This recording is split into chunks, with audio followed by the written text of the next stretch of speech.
2023, this is perhaps the most significant year of your career, because you entered it with this feeling that it's time for you to make your mark with your first solo album of original material. So what made you think that this was the time to do it? This was the right time for you? Well, actually, it was pretty easy for me to understand the moment I was living at that time, at the beginning of 2023, because we were coming from a very long tour and a very long year we did with Michael Schenker.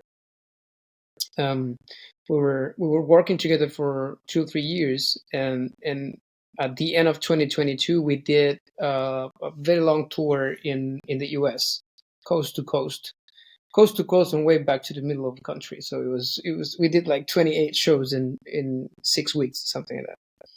And at the end of the tour, we went to Japan for a couple of weeks, and then I just started to feel like, my time with Michael is over,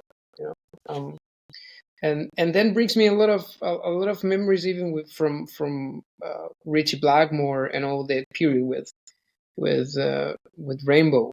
I was feeling like my time playing and singing with those guitar players, singing all those songs from different singers through the years and all that thing. It was over.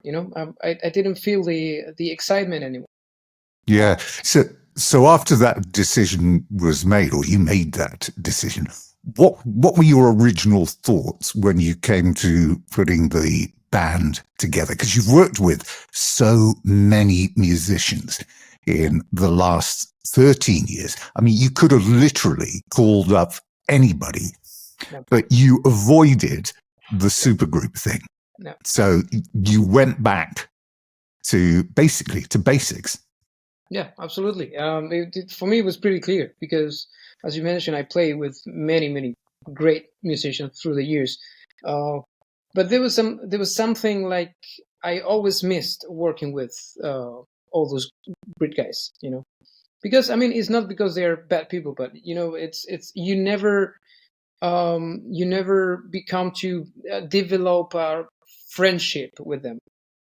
A real friendship, because it is work, and it's great, and you meet them time to time, and you spend maybe a month with them, but then you don't see them in 6 months, and there is no too much communication between us. So I wouldn't say like all those guys are my real friends, like real friends, the real meaning of the word. So so I thought, if I want to do this, my solo album and my solo career, I really want to count on real friends, because I know they're not gonna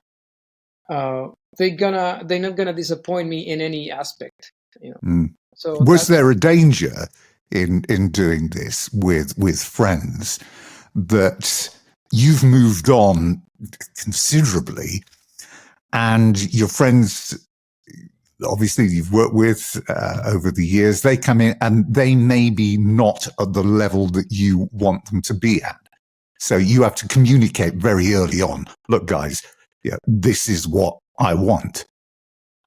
Well, the good thing is these guys actually they are in a good level, and it is great, because probably the most special one is the keyboard player.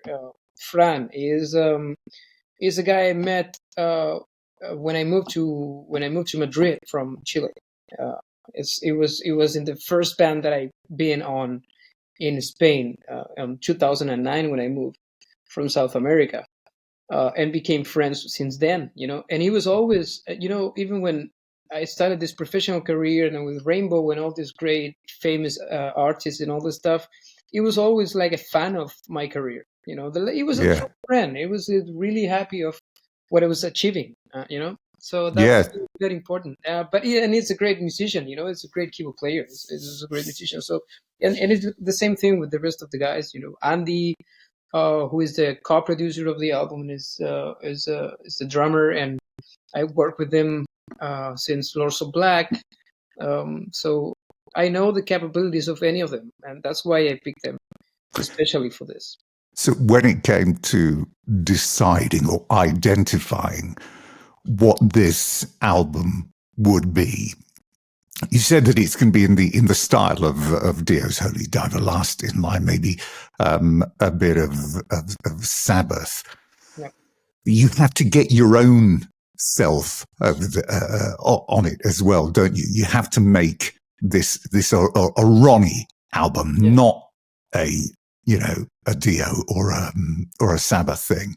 So was that easy to distinguish, to say, look, this is the style, but it's only a style and it's only a marker. I want this to be me. Yeah, actually, for me, probably was obviously it was the first project and the first band that I'm totally involved, and I have completely total freedom and control of everything that it happens with the production. And in that way, obviously, the people gonna listen 100% Ronnie Romero on it. I know through the years I was singing in many projects where the people were saying, "Oh, the singer is good, they can sing or whatever it is." But first of all, I was not singing my songs, you know. And also that was something I got a little bit tired. Also, you know, like just to go, there was no excitement anymore to record any album because I was just getting the songs, going to the studio, and sending the tracks back to the producer, and that was my only commitment with all the music I was doing, you know. So and in that way, it's really hard to get to put your own personality on, even when you try, because obviously you're singing. But so yeah, in this case, it was totally that. I talked to the guys. I talked to especially the guitar player Jose and Andy, who would be the co-producer on this. And I say, listen, I want to write songs in this way, as you mentioned, kind of a Ronnie James Dio solo career, especially Last in Line, a little bit of Look Up the Walls. I want some riffs from Black Sabbath-ish kind of thing, and but I was writing everything, you know, the vocal lines and the lyrics, and so it is totally me. It was, I guess obviously you're gonna listen some influences, of course. Everybody has influences. When you sing, this always interests me. When you're at the microphone and you're singing in the booth or on the stage, do you hear you or do you hear the influences on your career? I.e., I mean, when you're singing, do you hear Ronnie Dio? Yeah, well, it's a mix of things. Because I think I think I mentioned this many times before, but it's, you know, you need to, when you work with people like Richie Blackmore and Michael Schenker, especially, there's two guys. They has this long, very long last career, where they had a lot of different singers, and you need to cover all of them in one show. So in the same show, for example, with Rainbow, you're singing songs from Ian Gillan, David Coverdale, to Jolene Turner, Ron James Dio, Graham Bonnet. And the same thing with Michael Schenker. You know, I was singing songs from Graham Bonnet and Gary Barden and Robbie McCauley, and you know, and so you need to you develop this special sense of knowing this very tiny little space in between of doing just a copy of one of those singers and doing something completely different, you know. Yeah. In that way, I know that all the people that were going to the shows, and even the people was, you know, they were watching videos on YouTube, they don't want to listen something totally out and different from the original songs, but at the same time they don't want to listen a copy of the original singers. So there's a little space in between where you can move. So the writing process for this album sounds like it was very straightforward. You had it all done pretty much inside a couple of weeks. Did that surprise you? Actually, there was something I really wanted from the beginning. First of all, I really want the band all together writing the music. For me, it was very important to step a little bit far from the typical productions that we have nowadays in rock music, where you have a musician in Sweden and the singer is in Spain, and the drummer is in Italy, you know. Yeah. There is a lack of soul on the music. It's because of that. That's my opinion, a very Uh, personal opinion, by the way. yeah, but it's still valid. And now you're, as we know, not just singing. Your involvement has been total writing, singing, producing, engineering, mixing. How much more pressure did this add for you, knowing that, the whole thing is down to you? There's nobody else to deflect anything. It's all down to you. Did that inspire or scare you a bit? No, not scared me. I was very excited actually, because it's going to be at that moment I thought it's going to be the first time that I'm going to be totally in control of everything. There's not going to be anybody over me telling me how to do it, and that was pretty good. It was pretty good feeling, but at the same time, it's the double pressure, because you lost you lost a little bit, the opinion of somebody who is not in the project, which sometimes is very useful, Yeah. but but I think it was great. It was great to do it in that way. As I told you before, I put all the band together. We write all the music together. We recorded all together, like in the old days, when the bands that were going on, the 70s that were going on the studio all together and playing the songs many times until you have the final version, which is great. Now, this also means that you're responsible for the artwork and the design as well. Now, the artist came from your home country, Chile.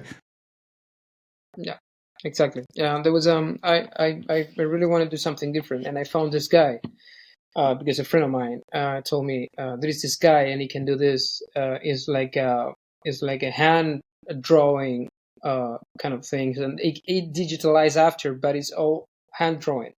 So it's, for me, it was very interesting. And I talked to him and I say, I want this. I want it in this way with these colors. And the guy, in a couple of weeks, he had it. It was amazing.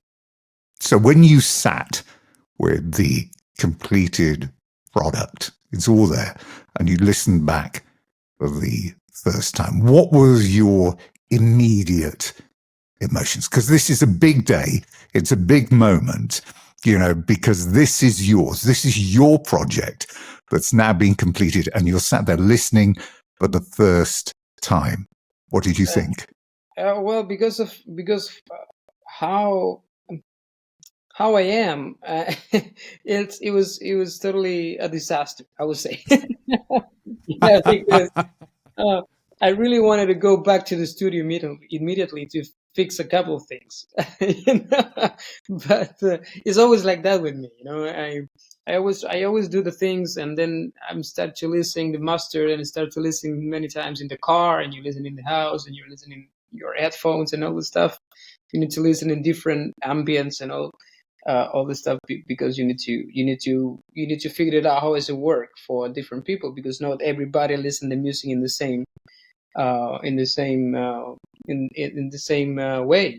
Somebody listen while they're using the headphones, somebody listen in the car, somebody listen while they're cleaning the house. So you need to figure it out, how the album works. And I always want to go back to the studio to fix a couple of things, like I would do this, I will add this, but at the end, I remember the first day I was talking with Andy, who was he did the co-production with me, and he told me something which is very true. He told me, listen, if there is a little, I'm not gonna say mistake, but there's a little slightly thing that sounds more organic than if you go to the studio and try to fix it. Yeah. It was exactly what I was looking for with this album, that to have a totally 70s 80s sound on the record. So he convinced me to keep it that way. I was going to say the nerves kick in when you came to the time to put out that first video into the public, because you know it's good, and everybody around you knows it's good. But then you know that it's down to the public when they listen to, or the fans to give their reaction. So was that a strange time as well? It's going live at 9 a.m. in the morning. Everything's embargoed until then, and you're waiting, and you're waiting. Yeah, it is pretty interesting how I feel a lot of release from, especially from criticism. And it's funny because I think it's the first time, and those 3 video clips we released with the album is those are the very first 3 videos that they don't have any bad comment on it. Yeah. You know, I get it. There's nothing. Nobody's saying anything bad about the album. Probably the lowest rate, it's gonna be like, yeah, it's good, but I will expect a little bit more, maybe. But nobody's saying it's a bad record. Too many lies, too many masters. So the album title, is there a message in there? Is there a story behind that is to be told? Are you telling us something subliminal? About life or something that you experienced? It could be. I mean, it could be. But actually, for me, it was like a release moment also when I thought about the name of the record, because it would be the absolute and 100% true resume of my career. Like all the experiences that I went through the last 10 years. It's totally resumed on that title. So that is too many lies, obviously, because obviously in the music business there is a lot of disappointments all the time, and people not telling the truth. And there's too many masters about all the people who is around you telling you what to do all the time. But your responsibility is also then with this spending time doing the promotions, social medias, and it's many platforms to get the message out there. And obviously this is a really important aspect of the overall promotion. But is it something that you've learned to embrace, or do you just think it's a necessary evil, i.e. something I've got to do, but I don't really enjoy doing it? I mean, I really enjoy doing everything I do. That's the main secret. I think I'm never going to do something that I don't enjoy. I try a couple of times, but at the end, you learn how to deal with that kind of things. But I really enjoyed everything. That's, for me, it's very important. It's like if I'm going to do something, I must enjoy. Somebody asked me recently, would you consider, or would you tell people to consider to make music as a job? It's a good question. And I say, well, first of all, you need to like it. And then you can think about if you can take it as a job. But first of all, you need to like it. If you don't like it and you're doing this just for, I don't know, just to be in a spot or to have some followers or some likes or that kind of things. I think do you think that it's this window? Social media is this window into you, and that it's always open. You're available 24 hours a day for people to comment and make claims or have their say. It's a lot to contend with being an artist in a creative environment, especially if everything that's being said isn't always positive. But yeah, obviously is absolutely different from the early days of rock music. When you have these musicians, they just disappear for a couple of years. They were writing an album for 2 years, and then suddenly they come back and they have this new album, and they go on tour and that kind of stuff. Yeah, as you say, we need to be like 24 hours available. It's like a customer claim. When I got to hear the album then, the first time, I remember I was listening to it on headphones. Not the right choice. It was when I switched it onto the stereo and you get the volume up. This is where you can hear how immense this album is from beginning to end. That's the environment I think that you need to be listening to this in. Yeah, I mean, it's an old-fashioned album, as I said before. Is I really wanted to do that way. I really want to separate the album a little bit from a Frontiers release. You know, like I'm not saying that this is something bad because I did a lot of with Frontiers, but I really wanted to do something that the people they cannot say, okay, this is just another Frontiers release. You know. Yeah. So in that's why I asked to the guys, and they were really supportive with me. I really want to, take care of myself. I don't want anybody from the record label involved on this creative process, so I can do everything by myself and I can bring a different product. So yeah, probably the mixing and the mastering with Andy is focused on the stereos, because that's the way we used to listen music when we were young. I think when you look at the reviews, they've all been pretty good. I think people tend to slip into this thing where they just say, yeah, it's, Dio. I don't think I saw, or very few, a review which doesn't have the word Dio in it. Now, obviously, there is a degree of similarity because you've both got huge range, but it doesn't sound anything like a Dio album to me. It sounds like a You album, based on how we've heard you performing over the last few years. It doesn't sound like a Dio album to me at all. It sounds like a Ronnie Romero album. Yeah, absolutely. I mean, that was the idea. Obviously, yeah, as I said before, you have your influences, and that's okay, But and somebody can say, okay, this one sounds like a little bit like Dio. Actually, the blues we released the last video clip, the people are saying, yeah, it sounds a little bit like Whitesnake or Great White or Mob Lynch or something like that. Somebody say that I was actually like stalling the ideas from Great White song. The thing is, I never listened Great White, so I don't know how to get it. But anyway, did you surprise yourself when it's all done, it's all out there? Did you sit down and think, God, one, I'm glad it's over and that it's done and I've got it out there? And you sit and the more you listen to it, you think, actually, I did a really, really good job here. I think we did a good job. I really believe that we did a good job. And as you say, the reviews are there, and the people the reaction from the fans, the shows we did so far, playing some songs of the new album, the reaction is there. The people like it, and the people is buying the album. It's actually the first weekend it was released, it was already sold out in Amazon in many regions, in the US, in the UK. In Germany, it was absolutely sold out during the first weekend. So, but I'm not gonna be completely, let's say, completely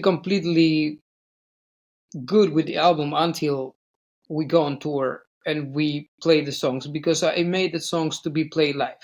Yeah, that's probably the main thing. Do you know what? That's very funny, because I just made a point and I just said, look, this clearly points to a really positive future for you. But what we need to see is you performing this live in a live environment, because it is an album to be heard in that particular environment. So when can we expect, I know you've got dates penciled in, there's some shows in Germany. When can we expect to see, if indeed there is going to be, a proper tour, a European tour with you, where you into the UK, maybe US tour? When can we see that? Well, it's going to be next year. I mean, we just announced some shows, especially in Germany. In January, we have 12 shows in Germany, 1 show in Belgium.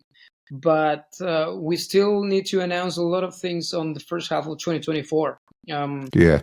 There is a tour in Mexico, South America already set up. We're working on Japan. We're working on summer festivals, and then obviously with the agents, we're gonna announce. We are working on the UK also. So yeah, for sure, we need to announce shows in Scandinavia also. They're already maybe I'm telling too much, but Yeah. they're gonna kill me. But, It's yeah, coming anyway, is the message. yeah, it's gonna be announced until the end of the year. A proper, I will say, and that's something huge. It's gonna be a world tour, you know. So it's gonna be. So is this the end then of you being the hired hand? Your apprenticeship now is done. It's time for you to be the master of your own destiny. Well, it is most probably that I'm gonna spend the most of the time doing this. Obviously, as a musician from the 21st century, it's not possible to make a living only doing one thing. Yeah. But also, I'm gonna be from now on. I'm gonna be very selective with the things I'm gonna do, and you know, Lords of Black, for example, is my band. Also, I created that band 13 years ago. So obviously it's gonna be there. Elegant Weapons, we did a great album and we did a great tour, and it's gonna still happen. Well, I've got to mention that because Elegant Weapons was one of the year's big revelations when you look at it. And I mean, we spoke to Richie. We had Richie on the show earlier on. Nobody was sure how it was going to sound. And when it came out, it was like, wow, this is really good. Were you surprised at the quality of the project that was put together and produced, and the reviews that it got? Because it was another album that got great reviews. Mm-hmm. Yeah. I was not surprised because I remember when I talked to Richie, and he told me about this, and he sent me the songs, and I was listening to the songs, and the most interesting thing it was that the songs are something that I never sang before. They are not in the comfort zone for me. You know, it's just singing heavy metal or rock music. It's something else. They're different elements. So it was very interesting. I was just curious about how the people gonna react to that. Because, you know, obviously, if you see as Richie Faulkner, the people are gonna expect Judas Priest riff, you know, all over. Yeah. But it is something totally different, and I think at the end the people, they really like it. Is there a plan for a second album? I mean, it's been mentioned that things are being worked on. Have you got any involvement, or is there anything happening as far as that's concerned? It's gonna happen. It's gonna happen. It's just Richie is just finishing with all this Judas Priest album also. And then the bass player is just doing some shows with Ray here. But at some point, we're gonna probably at the end of the year we're gonna meet and we're gonna start to work on the new album. And so, lastly, I took the time to count how many albums and projects you've been involved with since 2010. 37 albums and singles and EPs 37? since the Santelmo demos, and you can add another 8 guest slots on that on other people's albums.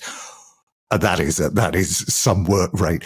You never had voice training, so you don't do warm-ups and warm-downs or anything else. How do you keep your voice in peak shape? Well, that's probably my biggest influence from Ronnie James Dio. When you say if you need to warm up, it's because you didn't get it. I like that. Yeah. I like that. No, I don't do any. I'm just obviously for me it's important to take care of your health. You know, that's the most important thing. Then it comes the vocals. But if you have a healthy lifestyle, you know, you do exercise, you eat healthy, and you have a happy life, easy life without stress. But without the normal stress from work. I mean, stress from work is okay, but you know, when you try to be a good person and do good things, and you fill your life with positive energy, at the end you don't need to do all that stuff. You know, it has been a hell of a ride. You're always prepared for it, so I can go to it right now. It's been a hell of a ride for you. Yeah. So many people never get to experience and do half of what you did, or you've done rather, so far with the bands and the people that you've worked with. What's given you the most satisfaction up to now in the, last 13, 14 years? What do you look back and think, oh, do you know what? That was, I really enjoyed doing that more than anything else, or that venue or that gig? Well, for me, obviously, because I grew up as a big fan. It was to meet Richie and play with him on Rainbow. It was probably something that I still think about it. Like I would really love to have my father at that time because he died before, and he was a huge fan of Deep Purple also. So that's the thing that I would love for my father to watch me doing. You know. Yeah. That was And that's probably the thing. Even when we did not too many shows, you know, at the end there were like, I don't know, 12, 15 shows. yeah. But you know, I remember seeing the first one. I mean, because it had been dormant for so many years, and we went to the NEC shows. They were there twice, and it was pretty amazing, I have to say. I mean, it was when he said, "Look, I found the perfect guy here," and he's got a great reputation, hasn't he, and a great history for picking out great vocalists that suit what he wants to do, and hearing the Ronnie Dio stuff, which I never heard live on stage, was epic. The fact that you could hear Stargazer done properly, and I'd heard everybody else do it. Jolene Turner do it, try and do it, Graham Bonnet do it, but it didn't work. You were the only one that came anywhere close to nailing that. Yeah, that's my favorite song. Anyway, so yeah, I did my best. And is he? Lastly, is he? Have you been in contact with Richie, or is it just? I mean, obviously, I know COVID and it was all gone a bit quiet. But if he gave you a call again and said, "Look, I want to do it one more time, just as a farewell," would you be on board? I don't think so. But I mean, we've been talking before the COVID because we were supposed to do a tour in 2020. Yeah. And then because of the COVID, everything stops. And then I never talked to him again. But I was thinking about this recently, and since I quit from Michael Schenker, it's the same thing. And I was like, I don't think that I want to do it again. I mean, I really enjoy it, as I told you, and it probably is the highlight of my professional life. And Richie gave me the chance to be in the spot and to have develop a career, and I would be always grateful. But I don't think that I want to be there, and I don't think that's my place anymore. With all the respect, obviously. I think I really want to face my career from now on, you know, in the way that I'm doing now, just putting my name on in front and try to do my own stuff. Right, let me bring that to a halt.